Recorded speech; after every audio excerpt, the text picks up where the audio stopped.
Hello all of you, welcome back to my channel. मैं आज आप लोगों के लिए लेकर आ चुकी हूँ एक कलेक्टिव रीडिंग, जिसका टॉपिक रहने वाला है कि कल रात वह आपसे क्या कहना चाहते थे।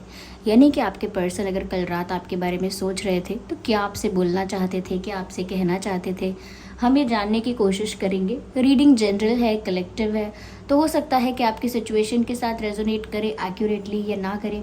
इसीलिए ओपन माइंडेड होकर ये रीडिंग सुनिएगा। ये रीडिंग सभी ज़ोडिएक साइंस के लिए है, हर उम्र की व्यक्ति के लिए है, टाइमलेस है। आप जब भी इस वीडियो में पहुंचेंगे, इस वीडियो तक जब भी इसे सुन रहे हैं, यह आपके साथ तभी रेजोनेट कर सकता है।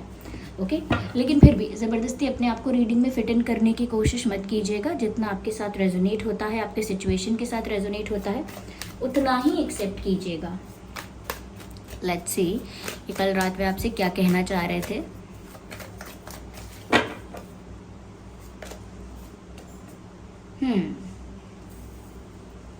Nine of Swords, Ace of Cups, beautiful. क्या बात है viewers. The Emperor,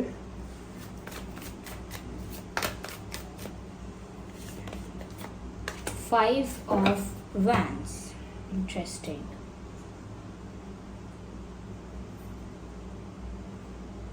I hope ये कार्ड्स विजिबल हैं व्यूअर्स। देखिए, सबसे पहले मुझे यहाँ पर ऐसा लगता है कि या तो आपके पर्सन का ऐसा पैटर्न है या कल रात उनके साथ ऐसा हुआ कि वो देर रात तक जागे हैं। जैसे कुछ लोग होते हैं जिन्हें आदत ही होती है देर रात तक जागने की, और कुछ लोग होते हैं जो किसी वजह से, किसी रीज़न से जगे होते हैं, किसी वजह से उन्हें नींद नहीं आ रही होती। तो यहाँ पर मुझे ऐसा लगता है कि आपके पर्सन का शायद ही पैटर्न ना हो, लेकिन फिर भी कल रात उनको सुकून की कमी थी।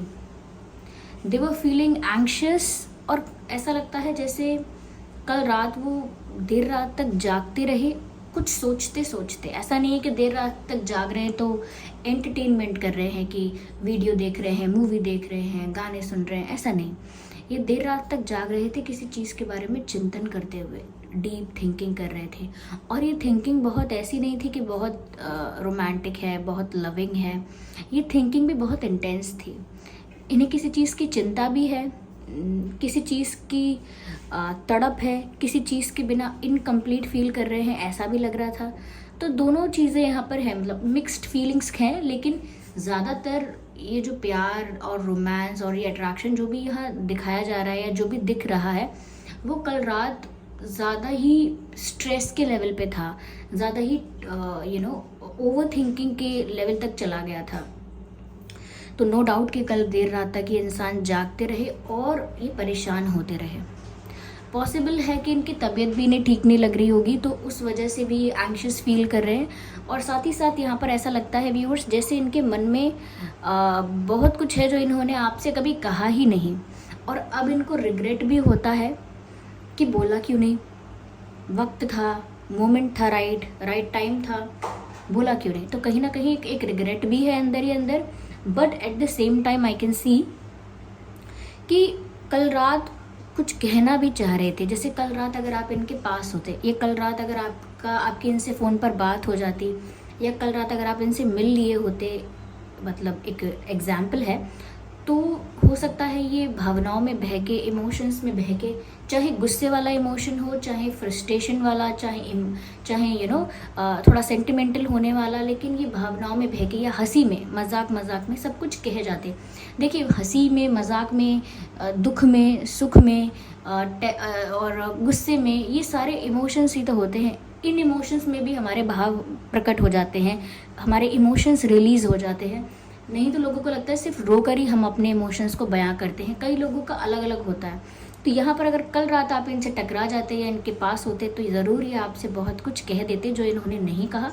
और ये आपसे ऐसा भी कहना चाहते हैं कि आई रिग्रेट कि मैंने आपको वो सब समय रहते नहीं बोला। आई रिग्रेट कि मैंने राइट टाइम पर राइट डिसीजन नहीं लिया। I regret lying to you. हो सकता है इन्होंने अपने इमोशंस को लेकर, अपनी सिचुएशंस को लेकर काफ़ी बातें ट्विस्ट कर दी, झूठ बोल दी। तो बहुत कुछ ना कह पाने का भी रिग्रेट है। और थोड़ा सा इनकी तबीयत भी मुझे स्टेबल नहीं लग रही। जैसे सर दर्द होना या घबराहट होना, कुछ तो लग रहा है यहाँ पे, कुछ तो लग रहा है। तो ये कल देर रात तक जागते रहे और ये आपको भी बोलना चाहते थे कि I can not sleep, you are always in my mind. मैं सो भी नहीं पा रही या मैं सो भी नहीं पा रहा, आप हर वक्त हमेशा मेरे दिमाग में हैं, हमेशा मैं आपके बारे में ही सोच रहा हूँ या सोच रही हूँ। इंटरेस्टिंग।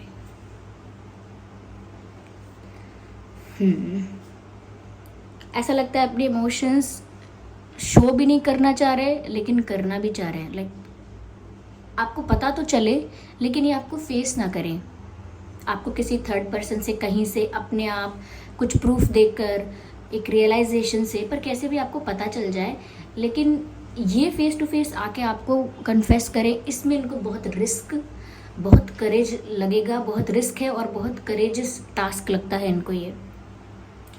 कल रात व्यूवर्स ये आपके लिए अनकंडीशनल प्यार फील कर रहे थे, उस स्ट्रेस में भी, उस टेंशन में भी। मैंने कहा ना कि वो जो भी इनके इमोशंस थे वो बहुत इंटेंस हो गए थे, जैसा भी वो महसूस कर रहे थे वो काफ़ी एक्सट्रीम हो गया था, ओके, एक हायर लेवल पर चला गया था। तो यहाँ पर आप एस ऑफ कप्स का कार्ड देख सकते हैं। This card here shows unconditional love, unconditional respect and admiration, affection, everything involved.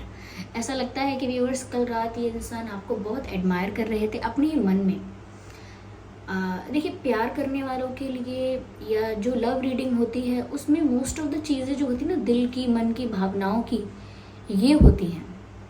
ऐसा नहीं है कि हर बार हर रीडिंग में कोई इंसान आपको डिसीजन लेता हुआ दिखेगा, हर बार हर रीडिंग में कोई इंसान आपको एक्शन लेता हुआ दिखेगा। यस, ऐसा होता है, बट जब सिचुएशन ऐसी होती है, जब उनकी एनर्जी ऐसी होती है। अभी तो यहाँ पर ऐसा लग रहा है कि कल रात भी आपको अनकंडीशनली एडमायर कर रहे थे, आपकी बातों को एडमायर करते हैं, आपकी लुक्स को एडमायर करते हैं, आपकी ओवरऑल पर्सनालिटी को एडमायर करते हैं। ऐसा भी लगता है व्यूअर्स जैसे अपना अनकंडीशनल लव वो कल रात को आपको ऑफ़र करना चाहते थे, अपना अनकंडीशनल प्यार आपको ऑफ़र करना चाहते थे, ऐसा लगता है। एक रिस्पेक्ट भी है यहाँ पर, जो कोई प्रेशर से या कोई ज़बरदस्ती से नहीं है। There is nothing forceful. ऐसा लगता है कि ये अपने आप ही आपके लिए वो सम्मान, वो प्यार नेचुरली इनके दिल में आ जाता है। ऐसा नहीं है कि खुद को समझाते हैं कि अरे रिस्पेक्ट से बात करो, प्यार से डील करो। No, it is natural in their heart whenever it is about you. इनके दिल में ऐसा होना बहुत ही नेचुरल है जब बात आपकी आए। ऐसा नहीं सबके लिए ऐसा फील करते हैं, नो। यहाँ पर आपके लिए एक अनकंडीशनल रिस्पेक्ट और एडमायरेशन यहाँ पर दिख रहा है कल रात, जो कि वो ऑफ़र भी करना चाह रहे थे कल रात। मैंने कहा ना, कल रात अगर आप इनके पास होते तो पता नहीं भावनाओं में बहकर ये क्या करते या क्या बोल देते। दे डोंट इवन नो, ये खुद भी उसको इमेजिन नहीं कर पाते हैं कि अगर आप उस वक्त उनके पास होगे जब वो उस extreme emotional roller coaster ride पर हैं, तब वो क्या एक्सप्रेस कर जाएंगे, बातों बातों में क्या कह जाएंगे, गुस्से में क्या बोल जाएंगे, दे डोंट इवन नो। तो यहाँ पर ऐसा ही लग रहा है कल रात ये आपको आई लव यू कहना चाह रहे थे, या I love you know matter what ऐसा कहना चाह रहे थे। देखिए, आई लव यू तो यहाँ पर चैनल हो ही रहा है, लेकिन जो मैंने साथ में ऐड किया है I love you know matter what, तो साथ में व्यूअर्स वो आपको ये भी कहना चाहते हैं कि मैं आपको प्यार करता हूँ, फिर मुझे फ़र्क नहीं पड़ता कि और क्या है सिचुएशन, और क्या है, इफ़ क्या है, बट क्या है, I don't care, I just love you and nothing else matters to me. उन्हें किसी की बात से, किसी और के ओपिनियन से, किसी और के जजमेंट से कोई फ़र्क नहीं पड़ता। They just love you and they just want to confess this to you. वो आपको सिर्फ यही कन्फेस करना चाहते हैं।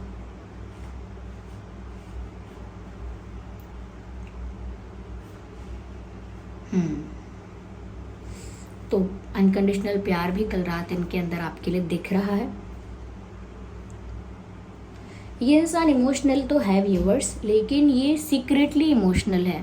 देखिए, कई लोग इमोशनल होते हैं तो उनके इमोशंस चेहरे पे दिखेंगे, बात बात पे वो रो सकते हैं, छोटी सी बात पे हर्ट हो जाएंगे। उनकी जो सेंसिटिविटी है इमोशंस को लेकर वो विजिबल होती है, बहुत ऑब्वियस भी होती है, विजिबल भी होती है। लेकिन कई लोग ऐसे सेंसिटिव होते हैं कि वो इंट्रोवर्ट भी होते हैं, और जब वो इंट्रोवर्ट भी हैं वो अंदर से सेंसिटिव भी हैं। ये डेंजरस कॉम्बिनेशन होता है। क्यों? क्योंकि वो ऑलरेडी बहुत बोलते नहीं हैं, ऑलरेडी बहुत एक्सप्रेसिव नहीं है, और उसके ऊपर से ऐड ऑन अगर ये कर दिया जाए कि वो सेंसिटिव है तो बात ही ख़त्म। वो इंसान कुछ भी बयान नहीं कर पाएगा। ऐसी ही मुझे इनकी सिचुएशन लगती है कि बाहर से एकदम रफ एंड टफ स्ट्रांग लगते हैं, चाहे वो मेल हैं, फीमेल हैं, एकदम स्ट्रॉन्ग, पावरफुल, कॉन्फिडेंट दिखते हैं, लेकिन अंदर से ऐसा नहीं। अंदर से उनका हार्ट एक बच्चे जैसा है। और ऐसा नहीं सिर्फ यहाँ पर ये क्या कहा जा रहा है कि वो बहुत मासूम है, मासूम नहीं कह सकते, लेकिन सरल है वो इंसान, ऐसे कॉम्प्लिकेटेड मैनिपुलेटिव नहीं है, सरल व्यक्ति है। मुझे ऐसा भी लग रहा है व्यूअर्स कि कल के दिन भी या कल भी इन्होंने प्रिटेंड तो ऐसा ही किया कि ये किंग है या क्वीन है, इन्हें किसी की बात से, किसी के इग्नोर करने से, किसी के अवॉइड करने से कोई फ़र्क नहीं पड़ने वाला। They just don't care. ये इनका लाइफ का क्या कहते हैं, इनका स्टाइल स्टेटमेंट ही ये है, आई डोंट केयर। लेकिन बार बार जो ऐसा कहता है I don't care, I don't care, I don't care, वो सबसे ज़्यादा केयर करता है। That's the person who cares the most. तो यहाँ पर भी ऐसा लगता है कि कल भी इन्होंने प्रिटेंड किया कि आपसे बात नहीं हो रही है, या आपके साथ कोई मिसअंडरस्टैंडिंग हुई है, या वो अब तक आपको वो चीज़ें कन्फेस नहीं कर पाए जो उनके दिल में थी। तो वो जो कुछ भी हो रहा है उन्होंने ऐसा दिखाया ही नहीं। वो इमोशंस, मैंने कहा एक तो इंट्रोवर्ट भी हैं और ऊपर से प्रिटेंड भी कर सकते हैं वो अच्छा, so they try to hide it. और ऐसा लगता है व्यूअर्स वो आपसे कल रात भी कुछ ऐसा ही कहना चाह रहे थे, don't look at the external और outer surface, just look into my eyes, see into my heart. तो इस तरीके के जो लाइंस यहाँ पर चैनल हो रहे हैं, उससे पता लगता है कि ये आपसे कहना चाहते हैं read my eyes, listen to my heart, not what I से।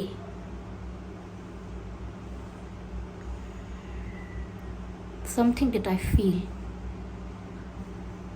This person is very romantic. ये इंसान बहुत रोमांटिक है व्यूअर्स, बहुत romantic. It is just that कि वो इनके जो इंट्रोवर्ट और जो सेंसिटिव और शाय पर्सनालिटी का जो कॉम्बिनेशन है वो इनके रोमांस को हाइड करके रखता है। लेकिन ये ऐसा नहीं है कि कोई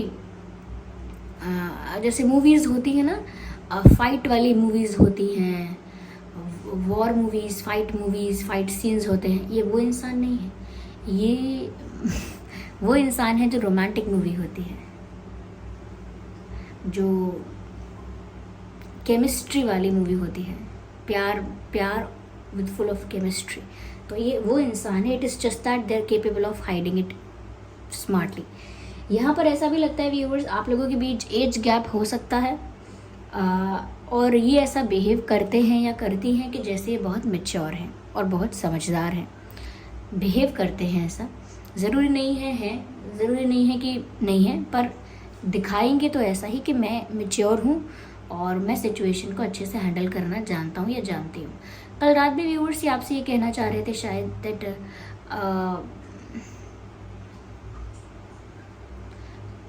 it is not easy for me to come out of the shell और to come out of the shell और द बॉक्स। ऐसा लगता है वो आपसे गलत कहना चाह रहे थे कि मैं भी वो फील कर सकती हूँ, मुझे भी ऐसे डिज़ायर्स और ऐसा अट्रैक्शन है, लेकिन ये उतना इजी नहीं है मेरे लिए जितना इजी तुम्हारे लिए था या दूसरों के लिए होता होगा। ये उतना इजी नहीं रहा है मेरे लिए और अभी है भी नहीं कि मैं उस शेल से, उस जोन से, उस स्पेस से जल्दी से बाहर आ जाऊँ। It is tough for me, it is not that easy as it is for you. मेरे लिए उतना आसान नहीं है, जबकि व्यूअर्स शायद आपके लिए भी आसान ना हो। लेकिन जब इंसान अपने आप को वल्नरेबल पोजीशन में देखता है तो यही बोलता है कि आपके लिए शायद आसान होगा, मेरे लिए तो नहीं है। तो इनको काफ़ी सारी चीज़ें टफ लगती हैं पर्सनालिटी वाइज कि मैं अब एक्सप्रेस कैसे करूँ, समझाऊँ कैसे, मनाऊँ कैसे, ये बातें चैनल कैसे होंगी सही तरीके से, इनको प्रेजेंट कैसे करूँ। तो काफ़ी यहाँ पर एक्सप्रेस करने को लेकर, कन्फेस करने को लेकर काफ़ी ज़्यादा ब्लॉकेजेस हैं, चैलेंजेस हैं।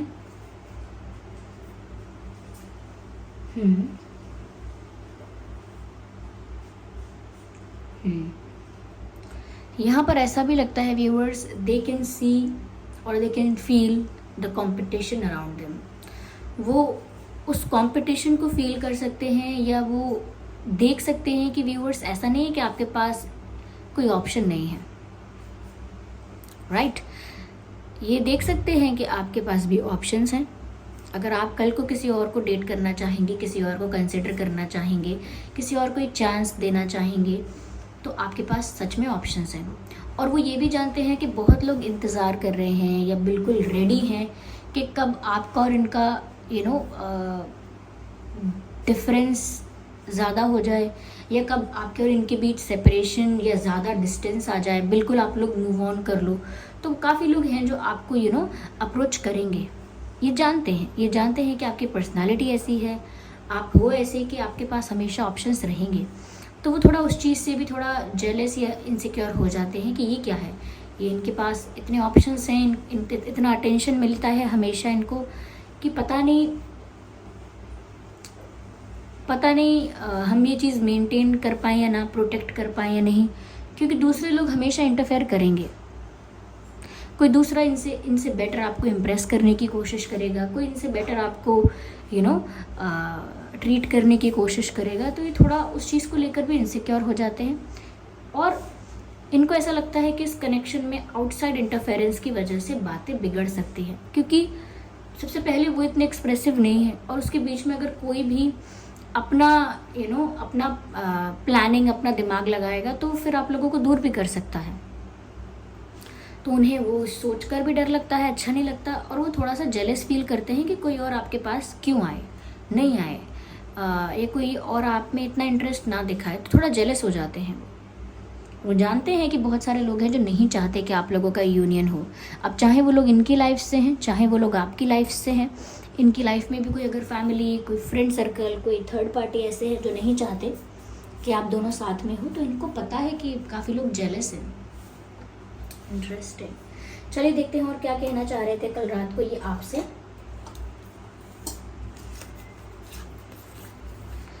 You are the star that I admire but so high that I can't reach. आप एक ऐसे सितारे हैं, आप एक ऐसे स्टार हैं जो मुझे बहुत पसंद है, जिसको मैं बहुत एडमायर करता हूँ। जैसे चांद कह रही हूँ, आसमान में एक सितारा होता है जो बहुत चमकता है, और हम उसे एडमायर करते हैं, कितना ब्यूटीफुल है, और हो सकता है हम डेली देखें उसे। तो ऐसे ही आप भी एक स्टार की तरह हैं जिसे वो डेली एडमायर करते हैं, हमेशा एडमायर करते हैं, but so high that I can't touch. लेकिन आप उनकी पहुंच से इतने दूर हैं। मैंने कहा ना, बहुत लोगों का इंटरफेरेंस है, बहुत लोग नहीं चाहते यूनियन हो, काफ़ी ऑप्शंस भी हैं, और कहीं ना कहीं वो इंट्रोवर्ट हैं। तो ये सारी चीज़ें आपको उनसे बहुत दूर करती हैं। तो कह रहे हैं but so high that I can't reach, लेकिन वो तारा इतना ऊंचा है, इतना ज़्यादा ऊंचाई पर है कि ये उस तक पहुंच नहीं सकते, सिर्फ उसे एडमायर कर सकते हैं। कहने का मतलब हम उस सितारे को बस देख ही सकते हैं, लेकिन हम उसे उस तक पहुंचकर उसे पाने के बारे में नहीं सोच सकते। तो इनका भी यही हाल है आपके बारे में सोचकर, और कल रात आपसे यही कहना चाह रहे थे। I can't listen the songs that reminds me of you. कह रहे हैं कि मैं वो गाने नहीं सुन सकता जो मुझे आपकी याद दिलाते हैं।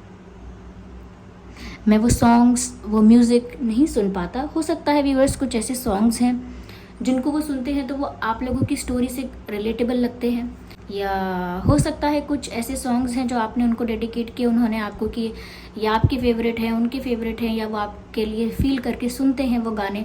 तो वो कह रहे हैं कि वो ऐसे सॉन्ग्स अब नहीं सुन पा रहे हैं जो उन्हें आपकी याद दिलाते हैं। इंटरेस्टिंग।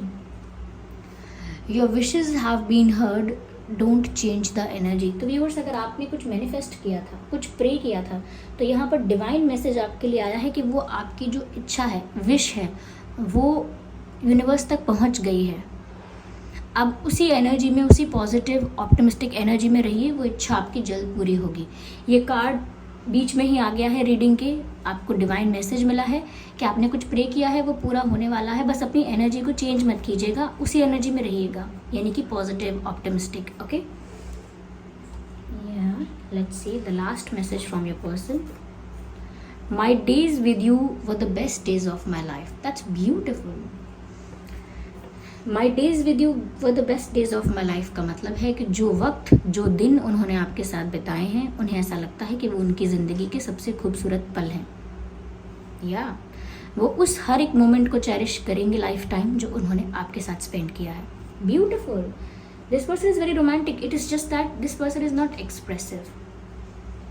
ये रीडिंग सभी ज़ोडिएक साइंस के लिए है, सो साइंस को लेकर चिंता मत कीजिएगा.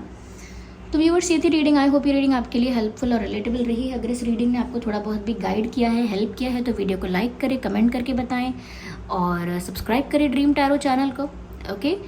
और साथ ही साथ मैं आपको एक इन्फॉर्मेशन देना चाहती हूँ कि आने वाले कुछ दिनों तक, लाइक फॉर 1 वीक, बहुत सारे शॉर्ट्स या फिर ज़्यादातर आपको शॉर्ट्स मिलेंगे कुछ दिनों के लिए, क्योंकि थोड़ा कुछ अर्जेंट वर्क की वजह से, किसी अर्जेंट काम की वजह से ऐसे डेली वीडियो मेकिंग थोड़ा टफ होगा. ऑलरेडी मेरे वीडियोस मैं जानती हूँ कम हुए हैं, लेकिन अभी कुछ दिनों के लिए शायद मैं सिर्फ आपको शॉर्ट्स प्रोवाइड कर पाऊँगी.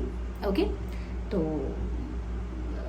आप लोग देखिएगा और जुड़े रहिएगा. चलिए फिर मिलते हैं अगली रीडिंग में. तब तक के लिए bye bye family, bye bye angels.